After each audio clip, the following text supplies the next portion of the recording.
After Nipsey joined the Rolling 60s, he ended up having a baby with Big U's niece. It's not clear how everything really went down, but this is the story according to some sources. Nip was tripping on his baby mama because she had their kids around some sketchy environments. And at some point, Nip allegedly put hands on the dude she was rocking with, and she ended up getting hurt during the situation too. That's when Big U and some goons allegedly rode up to Sam and Nipsey's shop to confront him. They started throwing hands, and Big U was allegedly really putting the beat down on Nip. So Sam ran inside the shop and grabbed his gun. He came back out and let off a shot in the air to break up the fight. The cops rolled up right after Sam let off the shot and saw him standing there with a gun in his hand. According to some sources, they didn't even give him a chance to lay it down before they upped their own straps and started letting off shots. The cops shot at Sam over 30 times, but luckily all of them missed and Sam made it out alive. I ain't gonna lie, that situation right there, that's like cliche. I ain't gonna lie, in the hood, shit. Like, shit, you break up with your baby mama, then she start having all kind of niggas around and shit. Then you gonna want certain kind of influences on your kids and shit. You know what I'm saying? That shit like real. You know what I mean? Shit. So like shit. Before you have a baby, nigga, try to make sure y'all gonna be working that shit out. You feel me? Or you gonna have somebody around your kids. You feel me? Shit, it ain't shit you can do about it either. Really, you feel me? Big U and Nipsey squashed their beef, and everyone got back to business. Sam and Nipsey's store ended up getting raided and shut down again in 2014, though. It was another setback for the business, but Sam had bigger plans for the space. In 2017, Sam and Nipsey opened their Marathon clothing store on Crenshaw and Slauson. It was a huge win for both of them and the community, and hundreds of people showed up when they cut the ribbon to officially open the new spot. That same year, they opened up a weed shop off of West Boulevard, and it looked like everything was finally coming together. Nipsey was bigger than ever in the rap game, and Sam was taking over on the business side. All the legal drama was behind them, and they were ready to enjoy the success. But then, their team suffered a tragic loss. Nipsey's best friend was a dude named Boat the Fats. He had been right there with Nip and Sam from the jump and was helping them sell clothes out their car way before it all started. Just like Nipsey and Sam, Fats was always hanging around the shops, and sometimes he worked security at the weed spot off of West Boulevard. On September 29, 2017, Fats was in the parking lot of the weed store when someone drove by and started letting off shots. He was tragically killed at the scene, and rumors say it was some Rolling 60s who pulled the trigger on him. None of this has been confirmed, but the weed store that Sam and Nipsey bought was allegedly owned by a guy who was getting extorted by some dudes from 60s. When Sam and Nip took it over, the 60s still wanted a cut, but Fats allegedly shut it down and told them they weren't getting anything, and that's why they allegedly rolled through and killed him.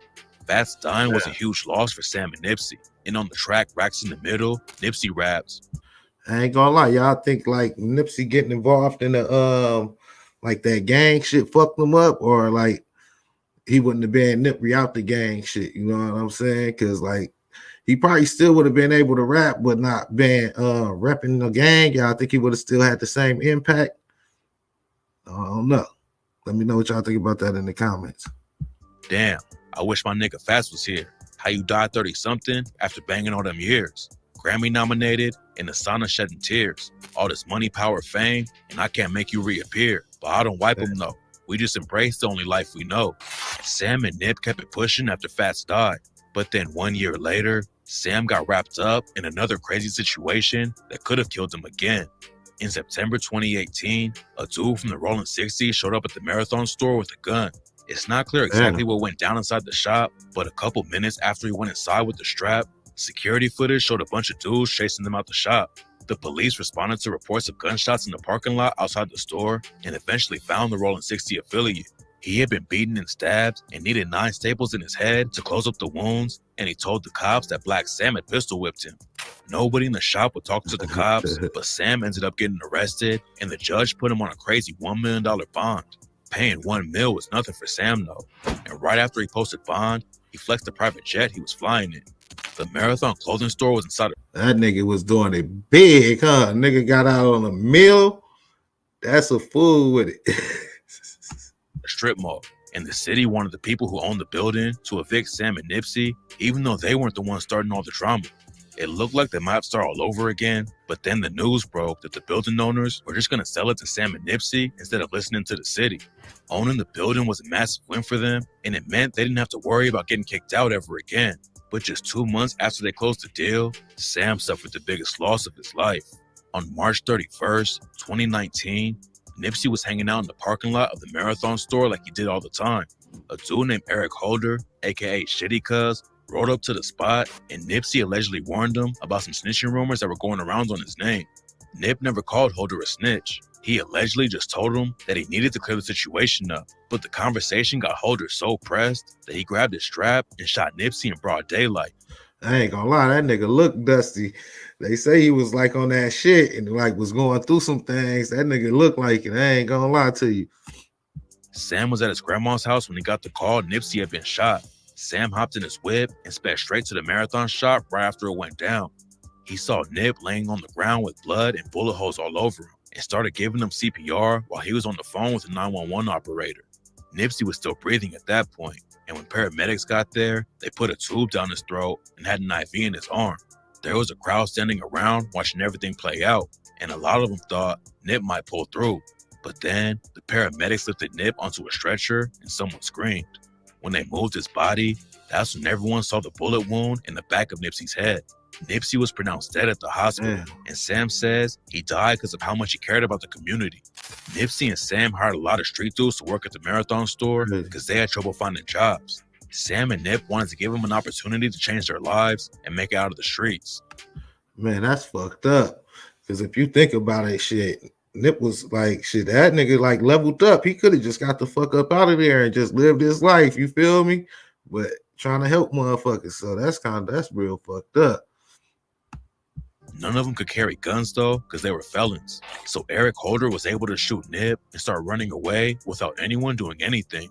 Sam said that after Holder realized no one was doing anything, he ran back and shot Nipsey 2 more times. He turned around to leave again, but since nobody was still stepping in, Holder walked back up and shot Nipsey 3 more times and kicked him in the head. 2 days later, Holder was arrested and ended up going down. Yeah, man, that ain't... What the fuck was going on with that? Like, nobody was around with the things, you feel me? That's crazy, man. Nigga, man, they was slipping with that one. I ain't feeling that shit. Somebody out there should have had something on their ass, for real. That's some bullshit. For 60 years. Nipsey's death wasn't just a big loss for Sam. Nip was one of the most important rappers on the West Coast and was doing a ton of work to give back to the community. Sam has kept up the momentum though and is keeping Nip's name alive. He's also making sure Nipsey's kids are set up for life and has been putting everything in their name. There's still been drama behind the scenes though. After Nip died, the Crips tried to trademark the brand The Marathon Continues, which is the name of the company Sam wanted to use because Nip had a mixtape with the same title back in 2011. The Crips trying to trademark a business name like that is wild anyways. Sam and them both filed to get the trademark, but the Crips did it a couple weeks before Sam, and it looked like Sam might lose the rights to Nipsey's legacy. Damn. Luckily, that's not how it played out though, and Sam ended up getting the rights to the name. Blacc Sam hustled his whole life to get to the top, and without him, Nipsey might have never even hopped in the booth. On the track Crenshaw and Slauson, Nipsey raps, "Brought my grocery bag of cash back to Blacc Sam. He matched the nigga. Next day, we went to Sam Mash. We bought Pro Tools and a microphone. Studio was far from plush, but them lights was on. Couple $100,000 stashed at my mama's house. Real estate in Atlanta, but ain't nobody know. Mac 11's in the safe, hidden in the flow. My bro did it like nobody that I've ever known." Sam and Nipsey had way bigger plans for their city. And even though Nipsey was murdered right in the neighborhood he was trying to help out, Sam is making it clear that he's not going to let anything slow him down and carry on Nipsey's legacy forever. Nipsey Hussle. Man, that was a crazy ass video right there, man. That's a lot of shit I didn't even know. Shit, I didn't know he had like his own gang pressing him like that. That's like fucked up shit. I ain't gonna lie, that shit shows shit that you probably shouldn't gang bang shit. I ain't gonna lie, that's crazy video right there. Shit, I ain't even know a lot of this stuff. Shit, I ain't even know it was like his own gang like was coming at him like that. That's a fool with it. Shit, he probably should have stayed away from that shit. But shit, he probably wouldn't have became who he was though, you know what I'm saying? But man, that's a tragic ass story right there, man. R.I.P. Nipsey, man, for real, man. And shit, like, share, and subscribe, man. Until next time, man. Let me know what y'all think about this in the comments though, man. That's a fool with it.